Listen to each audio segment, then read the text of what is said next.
শেষ হলো ঢাকা স্টক এক্সচেঞ্জের আজকের লেনদেন। লেনদেন শেষে জানিয়ে দেব ঢাকা স্টক এক্সচেঞ্জের লেনদেনের সার্বিক পরিস্থিতি।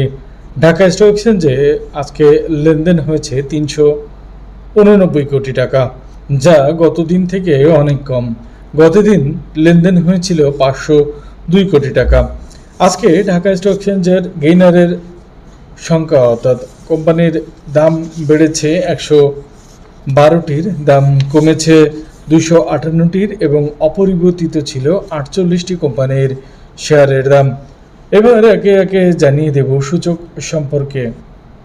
প্রথমেই ঢাকা স্টক এক্সচেঞ্জের মূল সূচক জানানোর আগে একটু কথা জানি, সেটি হচ্ছে ঢাকা স্টক এক্সচেঞ্জের বর্তমান লেনদেন এবং বর্তমান সূচক কোনোটাই আস্থার প্রতিফলন ঘটছে না। কারণ কোন দিন যে সূচক পড়ছে, কোন দিন সূচক উঠছে